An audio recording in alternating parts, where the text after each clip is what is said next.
Good morning friends आज के इस वीडियो में सरदार वल्लभ भाई पटेल एकेडमी आपके लिए लेकर आए हैं ट्राइब्स से रिलेटेड जानकारी। इस वीडियो में हम आपको ट्राइब्स के बारे में एक बेसिक जानकारी देंगे और साथ ही साथ भील ट्राइब के बारे में जानकारी देंगे और ये दोनों जानकारियां आपको भारत की किसी भी परीक्षा के लिए बेहद उपयोगी होगी। इसके अलावा आप ध्यान रखिए कि सरदार वल्लभ भाई एकेडमी आपके लिए science and technology, mathematics, polity, history, MP GK की एक निशुल्क सीरीज चला रहा है। आप सभी लोग सरदार वल्लभ भाई पटेल चैनल के साथ जुड़ें, उनके वीडियोस लाइक करें, शेयर करें, सब्सक्राइब करें और साथ ही साथ निशुल्क स्टडी का फायदा उठाएं। तो चलिए अब शुरू करते हैं हम हमारे मध्य प्रदेश की ट्राइब्स, भील और साथ ही साथ ट्राइब्स के बारे में एक बेसिक जानकारी। तो चलिए शुरू करते हैं। देखिए, सबसे पहले हम आते हैं कि जनजाति होती क्या है ना। अब पहला पॉइंट आप याद रखिएगा कि दुनिया में सबसे ज्यादा ट्राइब्स, जनजातियां कहां पाई जाती है? अफ्रीका महाद्वीप में। आप ध्यान रखिएगा। उसके बाद नंबर 2 पर एक महाद्वीप के बाद एक दूसरा देश आ जाता है, वो है भारत। कि दुनिया में दूसरे नंबर पर सबसे ज्यादा ट्राइब्स कहां पाई जाती है? भारत देश में। और भारत में भी एक विशेषता है कि इतने बड़े देश में, दुनिया के 7वें सबसे बड़े देश में, मध्य प्रदेश में, वहां के एक राज्य में सबसे ज्यादा जनजातियां पाई जाती है। तो एक मध्य प्रदेश कोई पूरी दुनिया में बहुत बड़ा क्षेत्रफल नहीं है, लेकिन ट्राइब्स के मामले में बेहद समृद्ध है। तो ध्यान रखिएगा, सबसे ज्यादा ट्राइब्स पूरे महाद्वीप अफ्रीका में, इसके बाद देश के तौर पे भारत में और उसके बाद मध्य प्रदेश में। अब देखिए, हम समझते हैं कि आदिवासी ट्राइब, इसका मीनिंग क्या होता है। तो देखिए, एक सिंपल सी परिभाषा है। हमारे समाज का, हमारे लोगों का वो भाग जो वर्तमान समय में आदिकाल को भी चित्रित करता है, वो क्या कहलाता है? ट्राइब। कि वर्तमान समय में प्राचीन काल को, आदिकाल को चित्रित करे। अब देखिए, कहने का मतलब क्या? देखिए, समाज का वो हिस्सा जिनकी अपनी एक विशेष परंपराएं हो, जो कि सामान्य वर्तमान समय से कुछ भिन्न हो, जो जंगलों में निवास करते हो, जो आसानी से परिवर्तन को एक्सेप्ट नहीं करते हैं, वो सब क्या कहलाते हैं? आदिवासी। तो ध्यान रखिएगा कि परिभाषा के अनुसार आ जाता है कि समाज का वो भाग जो वर्तमान समय में आदिकाल को प्रदर्शित करेगा, क्या कहलाएगा? आदिवासी या ट्राइब। चलिए अब आगे चलते हैं। अब देखिए, अपना काफी महत्वपूर्ण पर्सन आते हैं। वो आते हैं हमारे गोविंद सदाशिव घुरिये। नाम याद रखिएगा, जीएस घुरिये या फिर घुरिये जी। तो देखिए, सबसे पहले आदिवासियों को या अनुसूचित जनजातियों को ये शब्द यूज नहीं करा जाता था। उनके लिए कुछ ऐसे शब्द यूज करे जाते थे जो सामान्यतः सम्मानजनक नहीं थे। तो घुरिये जी ही सबसे पहले पर्सन थे जिन्होंने अनुसूचित जनजाति शब्द का प्रयोग करा और यही शब्द बाद में हमारे भारतीय संविधान में एक्सेप्ट किया गया। तो ध्यान रखिएगा, परीक्षा की दृष्टि से आपका एक महत्वपूर्ण एमसीक्यू बनता है कि सबसे पहले अनुसूचित जनजाति शब्द गढ़ने वाला व्यक्ति, बनाने वाला व्यक्ति। अब देखिए, घुरिये जी ने ही इन्हें क्या कहा है? पिछड़े हिंदू। देखिएगा, भारत की सभी ट्राइब्स मूल रूप से हिंदू ही है, तो इन्होंने, घुरिये जी ने क्या कहा है? इसीलिए इन्हें कहा पिछड़े हिंदू। तो ये दोनों शब्द याद रखिएगा, आपका परीक्षा में एमसीक्यू के तौर पर ये बनते हैं। चलिए आगे चलते हैं। आगे भी एक बहुत ही महत्वपूर्ण नाम आता है। ये है अपने ठक्कर बापा जी। इनका वास्तविक नाम है अमृतलाल विठलदास ठक्कर। देखिए, जनजातियों को यह शब्द आदिवासी किसने दिया है? ठक्कर बापा ने। जैसा मैंने अभी आपको बताया कि इन्हें ऐसे शब्दों का प्रयोग किया जाता था जो सम्मानजनक नहीं थे, तो घुरिये जी ने, ठक्कर बापा जी ने इनके लिए अलग अलग सम्मानजनक शब्द यूज करे। तो ध्यान रखिएगा, काफी महत्वपूर्ण है। ठक्कर बापा का नाम एग्जाम में आता रहता है। और आदिवासी शब्द बनाने वाले व्यक्ति, इन्हें आदिवासी कहा। अब देखिए, आता है कि आदिवासी कार्यक्रम के प्रणेता, तो ये भी कौन है? ठक्कर बापा जी। कि आदिवासियों का कैसे उत्थान हो, उन्हें शोषण से कैसे मुक्ति मिले, कैसे वो विकास की तरफ आगे बढ़े, ये सब कार्यक्रम के प्रणेता कौन है? ठक्कर बापा जी।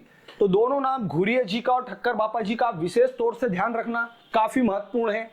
चलिए आगे चलते हैं। अब देखिए, आपके सामने आदिवासियों या जनजाति से रिलेटेड प्रमुख संवैधानिक प्रावधान। तो देखिए ये सभी आर्टिकल्स जो है भारत में आदिवासियों को उनके अधिकारों के लिए संविधान ने प्रदान किए। ध्यान रखिएगा ये सभी वास्तव में एमसीक्यू हैं जो एग्जाम में आपसे पूछे जाते हैं। तो मैं आपको एक्सप्लेन कर देता हूं। देखिए सबसे पहला आता अनुच्छेद 341 341। तो देखिए वास्तव में इस अनुच्छेद में सभी भारत में वर्तमान में स्थित अनुसूचित जनजातियों के नाम लिखे हुए। इसके आधार पर यह साबित होता है कि ये जातियां भारत में क्या कहलाएगी, अनुसूचित जनजाति। इस आर्टिकल में सिर्फ एक लिस्ट बनी हुई है और सभी अनुसूचित जनजातियों के नाम लिखे। अब देखिए अगला आता है आर्टिकल 342।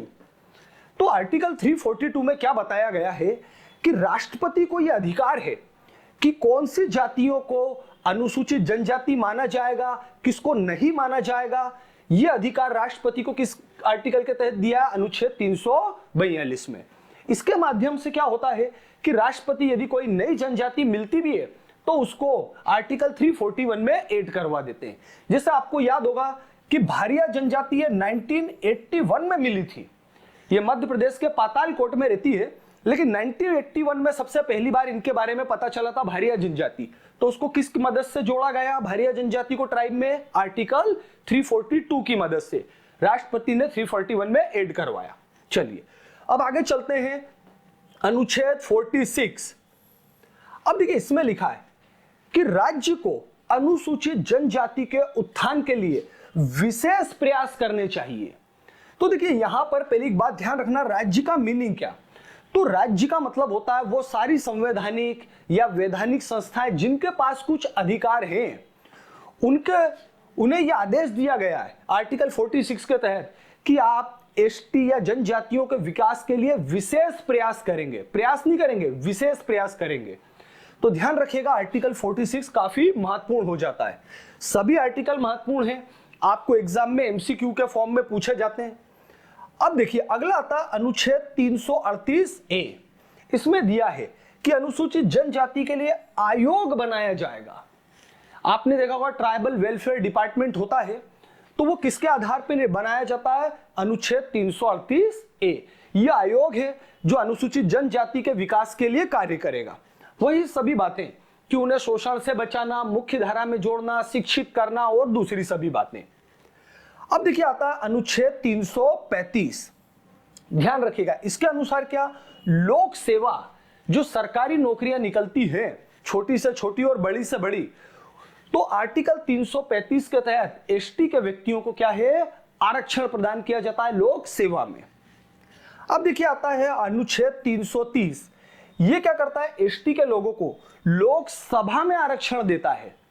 मैंने दोनों आर्टिकल साथ में इसीलिए लिखे हैं कि आप कंफ्यूज नहीं हो जाएं। देखिए 335 लोक सेवा नौकरी के लिए है और 330 लोक सभा के लिए है। अब देखिए आता है 332, अनुच्छेद 332। इसके द्वारा कहां आरक्षण दिया जाता है, विधानसभा में। कोई भी राज्य की विधानसभा में आर्टिकल 332 के तहत एसटी के लोगों को क्या दिया जाएगा, आरक्षण। अब देखिए अगला आता है 15(4). ध्यान रखिएगा अनुच्छेद 15(4). अब इसमें क्या दिया है, शैक्षणिक आरक्षण। जितनी भी शैक्षणिक संस्थाएं हैं उसमें 15(4) के तहत क्या दिया जाता है, एसटी के लोगों को आरक्षण। तो मेरे ख्याल से इतने आर्टिकल जो है एग्जाम में आपके लिए पर्याप्त होंगे और यही रिपीट होते रहते हैं। मैंने सिर्फ आपके लिए वो लिए हैं जो एग्जाम में लगातार पूछे जा रहे हैं। चलिए अब अपन आगे चलते हैं और अगली स्लाइड की तरफ चलते हैं, जनजाति संबंधी आंकड़े। तो देखिए सबसे पहला पॉइंट आता है भारत में कुल जनजातियों की संख्या, तो 705। आप इस फिगर को बिल्कुल ध्यान रखना, काफी महत्वपूर्ण है एग्जाम में कि भारत में अभी वर्तमान में ज्ञात कितनी जनजातियां हैं, 705। अब देखिए अगला पॉइंट आता है मध्य प्रदेश स्पेशल, कि मध्य प्रदेश में वर्तमान में कितनी जनजातियां हैं, 46। वैसे ध्यान रखिएगा अभी थोड़े समय पहले बढ़ चुकी है। टोटल आप याद रखिएगा 46 के स्थान पर 48, 48 जनजातियां हैं, 46 नहीं, 8 नाउ कितनी है, 48। अब देखिए आता है जनजातियों की कुल जनसंख्या। तो देखिए भारत में जनजातियों की संख्या कितनी है, 8,43,26,240। आप इसको मोटे तौर पर 8.5 करोड़ याद रखिएगा, 8.5 करोड़ कि भारत में लगभग कितनी जनजातियां हैं? 8.5 करोड़। अब देखिए एग्जाम की दृष्टि से बेहद महत्वपूर्ण क्या होता है इनका परसेंटेज। एग्जाम में 8.5 करोड़ जनसंख्या है, उससे ज्यादा महत्व इस लाइन का है कि इनका प्रतिशत कितना है? 8.14। इसको आप बिल्कुल नहीं भूलना, महत्वपूर्ण एमसीक्यू है ट्राइब से रिलेटेड कि भारत की कुल जनसंख्या का 8.14% क्या है? ट्राइब से। अब आते हैं अपन मध्य प्रदेश पे। देखिए मध्य प्रदेश में लगभग 7.25 करोड़ जनसंख्या है, 7,26,26,803। उसमें से एसटी की जनसंख्या कितनी है? 1,53,16,784।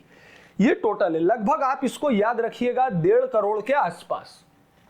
अब वही बात, इनका प्रतिशत हमारी एग्जाम में ज्यादा महत्वपूर्ण होता है, तो वो कितना? 21.1%। यानी मध्य प्रदेश की कुल जनसंख्या का 21.1% क्या है? ट्राइब है। और भारत में कितना प्रतिशत है? 8.14%। चलिए अब अपन आगे चलते हैं, जनजाति संबंधी आंकड़े और भी देख लेते हैं। देखिए भारत में सबसे ज्यादा जनजाति वाला राज्य, मध्य प्रदेश में सबसे अधिक जनसंख्या वाली जनजाति है ना, मध्य प्रदेश में ऐसी कौन सी जनजाति है जो सबसे ज्यादा है? तो वो कौन सी है? भील। ध्यान रखिएगा मध्य प्रदेश का बोला गया है, भारत का नहीं। मध्य प्रदेश में सबसे ज्यादा कौन सी जनजाति है? भील। और सबसे कम कौन सी है? खैजार। ध्यान रखिएगा मध्य प्रदेश में सबसे कम खैजार जनजाति है और सबसे ज्यादा भील। अब देखिए आते हैं मध्य प्रदेश के अंदर जनजाति की जनसंख्या। तो देखिए मध्य प्रदेश में 39% कौन है? भील। प्रतिशत पर आप ज्यादा फोकस करेगा कि ट्राइब की जो जनसंख्या है, देखिए टोटल जनसंख्या नहीं, मध्य प्रदेश में ट्राइब की जो जनसंख्या है उस जनसंख्या का 39% कौन है? भील। ये लगभग कितने होते हैं? 59 लाख के आसपास, अप्रोक्सीमेट 60 लाख। दूसरा आता है 33.25% कौन है? गोड़। तो ध्यान रखिएगा मध्य प्रदेश की दूसरी सबसे बड़ी जनजाति क्या है? गोड़ जनजाति, और वो है 33.25%। फिर देखिए तीसरी सबसे बड़ी जनजाति कोल, ये लगभग कितने हैं? 7.62%। अगला आता है कोरकू, ये है 4.7%। फिर इसके बाद सहारिया 4.01%। फिर बेगा 2.71%। तो इनके परसेंटेज आप जरूर याद रखिएगा, संख्या की इतनी ज्यादा जरूरत नहीं है, प्रतिशत महत्वपूर्ण होता है। और दो नाम भील और उसके बाद गोड़, मध्य प्रदेश की सबसे दो बड़ी जनजातियां। अब देखिए आगे चलते हैं, इसके अलावा अदर। देखिए मध्य प्रदेश में गोड़, भील, बेगा तो है, इसके अलावा भारिया, अगरिया, पनिका, पारधी, मारिया, साउर, ये सब जनजातियां भी रहती है। वैसे मध्य प्रदेश में टोटल कितनी जनजातियां रहती है? आप मेरे वीडियो कंटिन्यू देखना, अपन सबको डिटेल में पढ़ेंगे ही। यह मैंने आपको आइडिया के लिए बता दिया कि भील, गोड़ वगैरह, इनके अलावा भी अन्य जनजातियां भी मध्य प्रदेश में निवास करती है। अब देखिए अगला आता है विशेष पिछड़ी जनजाति। तो ध्यान रखिएगा जैसे बेगा, सहारिया और भारिया, ये तीन जनजातियां मध्य प्रदेश की ऐसी हैं जिन्हें केंद्र सरकार ने विशेष पिछड़ी जनजाति घोषित करा गया है। ये आपसे एग्जाम में पूछे जाते हैं इस तरह के प्रश्न, आप ध्यान रखिएगा। चलिए अब इसके बाद अपन आगे चलते हैं।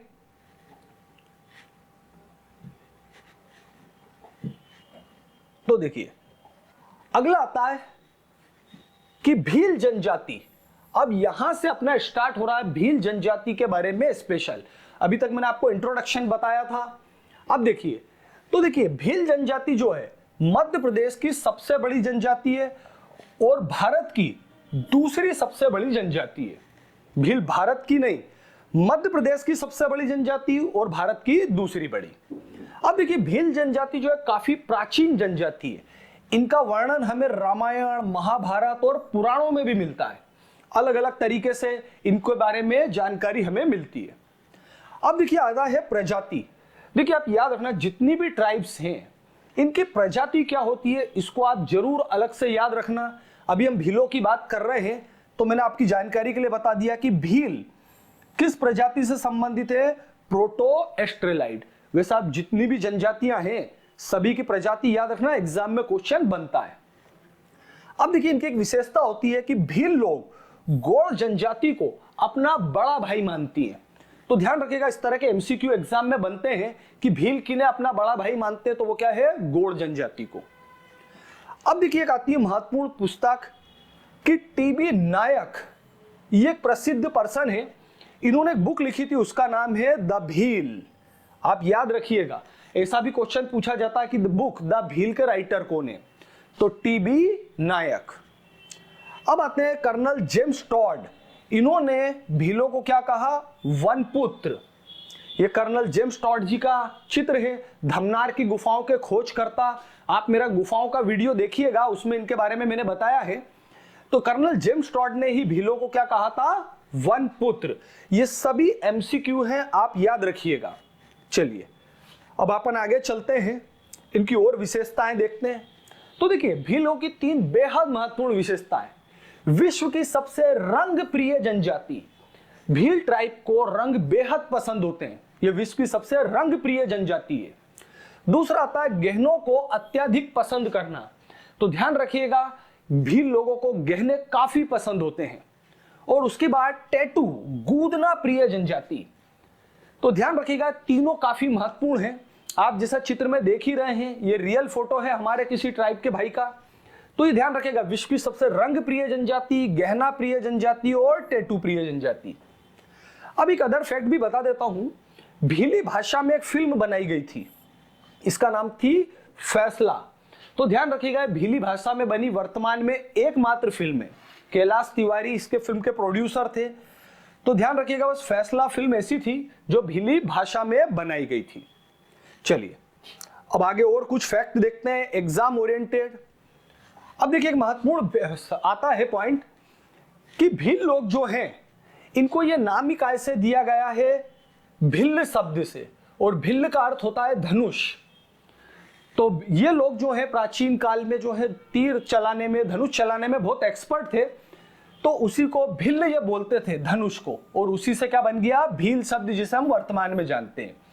तो ध्यान रखिएगा, यह भी एक है महत्वपूर्ण कि तमिल भाषा का शब्द था भिल्ल, उससे क्या बन गया है, भील। चलिए अब अपन आगे चलते हैं नेक्स्ट स्लाइड की तरफ अपनी। अब आता है इनके रहने का स्थान, काफी महत्वपूर्ण, ध्यान रखिएगा। तो देखिए इनका निवास स्थान, जो भीलों की कॉलोनी होती है उसको बोला जाता है फालिया। ज्यादा वैसे ध्यान रखिएगा, भील लोग या ट्राइब के लोग एक साथ इकट्ठे होकर थोड़ा कम ही रहते हैं, 20-25 मकान से ज्यादा नहीं होते। तो ऐसा क्या है, भील लोगों की जो कॉलोनी है वो भीली भाषा में क्या कहलाती है, फालिया। अब दूसरा आता है घर, जिसे हम सामान्यतः क्या बोलते हैं, घर, मकान। भीली लोग उसको क्या बोलते हैं, कू। सिर्फ एक ही शब्द है, कू। ध्यान रखिएगा, भील लोग घर को क्या बोलते हैं, कू। और भीलों के घर में सामान्यतः खिड़की नहीं होती है। आप ध्यान रखिएगा, भीलों के घर में सामान्यतः खिड़की नहीं होती है, और बनाने के लिए वही सामान, लकड़ी, छोटे मोटे कबेलू और दूसरी चीजें जैसे पारंपरिक घर भारत में बनते हैं। तो अब बस ये फालिया और कू को जरूर ध्यान रखना, एग्जाम की दृष्टि से काफी महत्वपूर्ण है। अब देखिए आगे चलते हैं, निवास की बात हुई कि हमारे भील जो जनजाति के लोग हैं पाए कहां जाते हैं। तो ध्यान रखिएगा, भील लोग मोस्टली मध्य प्रदेश के पश्चिमी क्षेत्र में, यहां आप देख रहे हैं मैंने ब्लू कलर में किया हुआ इस भाग को, यही पाए जाते हैं। जैसे अलीराजपुर, झाबुआ, इसके आस रतलाम का एरिया। वैसे ऐसा नहीं है, भील देखिए कुछ मात्रा में गुजरात में भी पाए जाते हैं, इसके अलावा मध्य प्रदेश में भी है, राजस्थान में भी और महाराष्ट्र में भी है। ये 4 राज्यों में सामान्यतः भील आराम से पाए जाते हैं। लेकिन मोस्टली इनका संकेंद्रण, कॉन्सेंट्रेशन कहां पर आता है, मध्य प्रदेश के पश्चिमी हिस्से में। तो ध्यान रखिएगा, जैसे जिलों के भी नाम दिए हैं, झाबुआ, अलीराजपुर, धार, इसके अलावा रतलाम, खरगोन, बड़वानी और भी अन्य जिलों में निवास करते हैं। और इसका एक महत्वपूर्ण है, जो ब्लू कलर का हिस्सा आपके सामने दिख रहा है, तो ध्यान रखिए ये मध्य प्रदेश का सबसे बड़ा जनजातीय परिक्षेत्र है। यानी मध्य प्रदेश में सबसे ज्यादा ट्राइब्स निवास करती हैं, और ट्राइब्स निवास करती तो ये वो हिस्सा है कि इस हिस्से में उनका कॉन्सेंट्रेशन, उनका डेंसिटी बहुत ज्यादा है। मध्य प्रदेश का सबसे बड़ा क्षेत्र जहां पर जनजातियां निवास करती है। चलिए तो ध्यान रखिएगा, मध्य प्रदेश का पश्चिमी हिस्सा, जिलों के नाम जरूर याद रखिएगा। चलिए अब आगे देखते हैं अपन भील जनजाति की उप जनजातियां। अब देखिए सबसे महत्वपूर्ण भीलों में एक इनकी उपजाति आती है, वो आती है भिलाला। आपने सुना होगा ये नाम। और ध्यान रखिएगा, भिलाला जनजाति जो है स्वयं को क्या बोलती है? महाराणा प्रताप का वंशज। ये स्वयं को महाराणा प्रताप का वंशज मानते हैं और अपने आप को थोड़ा सा ऊंची जाति का मानते हैं। अब ये भी ध्यान रखना, भिलाला भारत की सबसे बड़ी उपजाति है। अपन ने अभी पढ़ा था कि भारत की सबसे बड़ी जनजाति कौन सी? गोंड, दूसरे नंबर पे भील। लेकिन उपजातियों की बात करें तो भारत की और मध्य प्रदेश की दोनों कोने भिलाला। अब देखिए, इसके अलावा भीलों की कुछ अन्य उपजातियां भी है, जैसे पटलिया, रथियास, बेगास, बरेला, और एक और नाम आता है उमड़ी। तो ये नाम याद रखिएगा, आपसे क्वेश्चन ऐसा ही बनता है कि भीलों की कौन सी निम्नलिखित में से कौन सी उपजाति है? तो ये सभी है। और उमड़ी जो है ये ऐसी जनजाति है जो विशेष दयनीय स्थिति में है। इनके स्थिति आज भी बेहद खराब है। चलिए अब आगे अपन चलते हैं नेक्स्ट स्लाइड की तरफ। अपनी देवी देवताओं की बात कर लेते हैं। भील जनजातियों के प्रमुख देवता, तो देखिए भीलों के जो सबसे प्रमुख देवता हैं वो आते हैं राजापंथा। वैसे देखिए क्या होता है, भील मूल रूप से हिंदू है, तो लगभग सभी हिंदू देवी देवता की भी ये पूजा करते हैं, पर इनकी अपनी कुछ परंपराएं हैं, कुछ देवी देवता है, तो आता है प्रमुख नाम राजापंथा। इसके अलावा देखिए आप नाम याद रखेगा, शीतला माता, अंबिका माता, पठार, बोराहा। इसके अलावा पहाड़ों की भी पूजा करते हैं, नदियों की, वृक्षों की, सर्प की, घोड़े की, ये सब भी इनके लिए क्या होते हैं? पूजनीय। वैसे शंकर भगवान या हनुमान जी, ये सब भी इनके लिए पूजनीय। अब एक विशेष बात आती है केसरीनाथ। तो देखिए भीलों के ये भी एक प्रमुख देवता है और ऐसा बोला जाता है कि केसरीनाथ को जो जल चढ़ाया जाता है, केसर युक्त जल, उसको पीने के बाद कभी भील लोग झूठ नहीं बोलते हैं, ये सब बोला जाता है। ध्यान रखिएगा। अभी देखिए मैंने आपको कहा कि ज्यादातर हिंदू हैं। आपको एक फैक्ट और बता देता हूं कि औरंगजेब के समय पर कुछ भीलों ने जो है इस्लाम भी स्वीकार कर लिया था, तो वो कहलाते हैं तड़वी भील। तो वो भील जिन्होंने इस्लाम स्वीकार कर लिया उन्हें क्या बोला जाता है? तड़वी भील। ध्यान रखिएगा, ये भी एग्जाम में पूछा जाता है। चलिए अब आगे चलते हैं अपन भील लोगों के भोजन के बारे में। देखिए भील लोग वेज, नॉन वेज, शाकाहारी, मांसाहारी दोनों तरह का भोजन करते हैं, पर ध्यान रखिएगा गोमांस इनमें वर्जित होता है। नॉन वेज में गोमांस कभी नहीं खाया जाता। वैसे ध्यान रखिएगा ज्यादातर ट्राइब्स या कहें 100% ट्राइब्स गोमांस वर्जित रखती हैं। अब देखिए इसके अलावा आता है ताड़ी पीना। ताड़ी जो है एक वृक्ष का जूस होता है, आपके सामने चित्र दिख रहा है, इसको भी पिया जाता है। कुछ मात्रा में शराब भी। इसके अलावा देखिए भील जनजाति को रबड़ी अत्यधिक पसंद होती है। सभी ट्राइब के लोगों में से भील ऐसी ट्राइब है जिसको रबड़ी खाना बेहद पसंद होता है, इनका फेवरेट फूड होता है। तो ध्यान रखिएगा, रबड़ी शब्द पर आप फोकस करिएगा, ये जो है इनका भीलों का प्रमुख भोजन है। चलिए आगे अपन चलते हैं विवाह पद्धतियां। तो देखिए भीलों में भी कई प्रकार की विवाह पद्धतियां हैं, आपको सिर्फ इनके नाम याद रखने। एग्जाम में ऐसा आता है, एक सबसे पहले महत्वपूर्ण आती है गोल गधेड़ो परीक्षा विवाह। दूसरा आता है इसमें सेवा विवाह, जिसे कहता है लमसेना। सेवा विवाह का दूसरा नाम है लमसेना, लमसेना विवाह। और उसके अलावा भगोरिया। भगोरिया में यहां पर आप जानते होंगे कि आदिवासी लोग शादियां करते हैं, कुछ फोटो भी आपके सामने है। तो बस अब ध्यान रखिएगा, इनके नाम याद रखने, गोल गधेड़ो, भगोरिया, सेवा विवाह, ये तीन विशेष तौर से। इसके अलावा एकल विवाह, बहु विवाह, वधुमूल्य, नात्रा, विनिमय एंड सो ऑन। तो बस नाम याद रखिएगा। विवाह की पद्धतियां, इसमें भी ध्यान रखना कि कभी भी भील लोग या कोई भी ट्राइब संगोत्र विवाह नहीं करते हैं। ध्यान रखेगा, ये अपने गोत्र में विवाह नहीं करते हैं। भारत की सभी जनजातियों में फिक्स है, कभी इसको आप अलग से ऐसा याद करने की कोशिश ना करें। चलिए अब आगे देखते हैं, काफी महत्वपूर्ण आता है भील जनजाति के प्रमुख नृत्य। तो देखिए इसमें भी एज यूजुअल याद रखना, सबसे महत्वपूर्ण आता है गोल गधेड़ो, दूसरा घूमर। घूमर भी भील जनजाति का एक महत्वपूर्ण नृत्य है, ये सभी आपको याद करने ही पड़ेंगे। और भगोरिया तो आप बहुत अच्छे से जानते ही होंगे कि भगोरिया भी जो है भीलों का एक प्रमुख नृत्य है। इसके अलावा भरम, सैटम, सेला, अहिराही, डोहा और बड़वा, तो इनके नाम ही याद रखने, आपको याद करने ही पड़ेंगे। गौरी नृत्य, सभी ये याद करने ही पड़ेंगे, बस नाम नाम याद कर लीजिएगा, एग्जाम में यहीं से एमसीक्यू बनता है। पर ध्यान रखना इंपॉर्टेंट है, एग्जाम की दृष्टि से नृत्य महत्वपूर्ण होते हैं परीक्षा में। चलिए आगे देखते हैं भीलों के प्रमुख उत्सव। तो सबसे महत्वपूर्ण भगोरिया उत्सव होली पर आयोजित होने वाला, दूसरा चलावड़ी, जात्रा और गल। तो भगोरिया तो आप वैसे जानते भी होंगे, भीलों का प्रमुख त्योहार है। इसके अलावा गल, चलावड़ी और जात्रा, ये 4 मैंने आपको लिए। वैसे तो इनके और भी उत्सव हैं, पर एग्जाम में जो रिपीट होते जा रहे हैं वही आपके लिए लिए गए। चलिए अब आगे देखते हैं कुछ इनकी सामाजिक विशेषताएं। देखिए सबसे पहला आता है कि भीलों के परिवार पितृसत्तात्मक होते, मतलब परिवार का मुखिया कौन होता है? फादर। अब देखा आता है पवित्र व्यक्ति, कि भीलों में सबसे पवित्र व्यक्ति कौन होता है?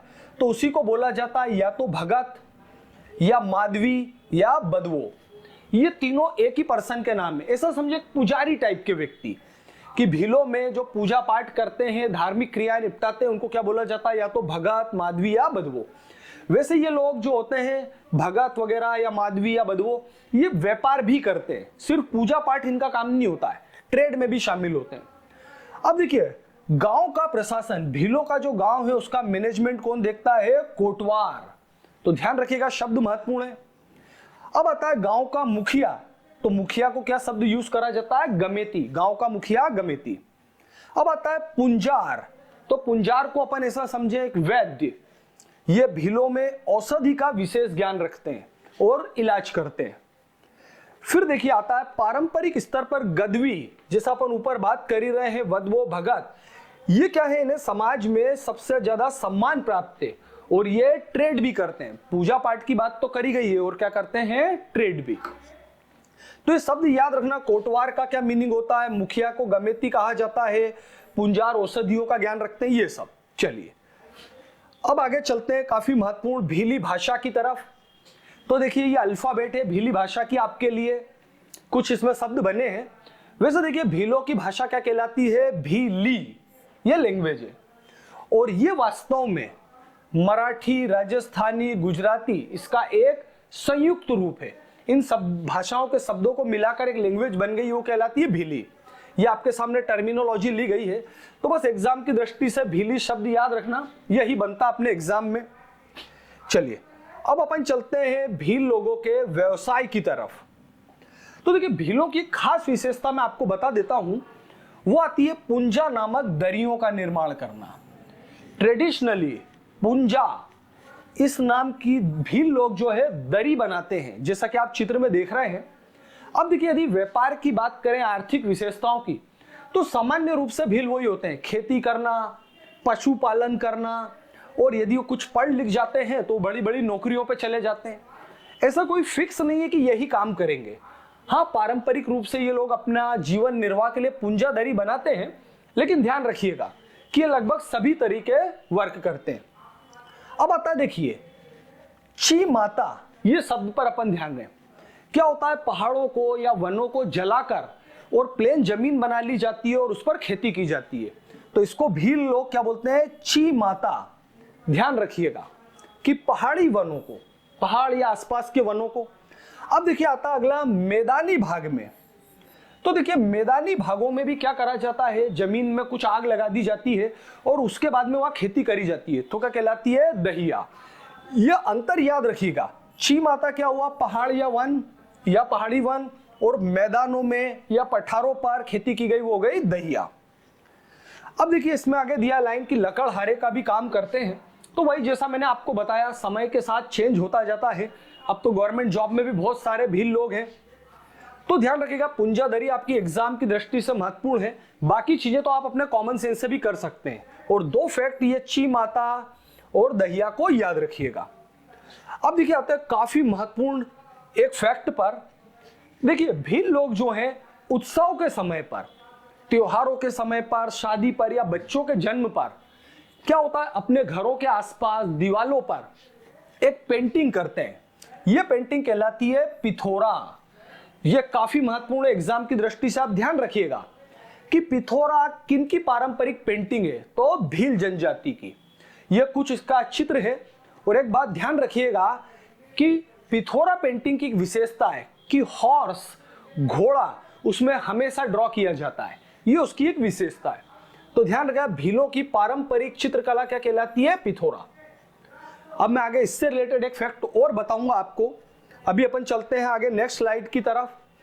अब देखिए आते हैं महत्वपूर्ण हमारे पर्सन, पिथोरा चित्रकार।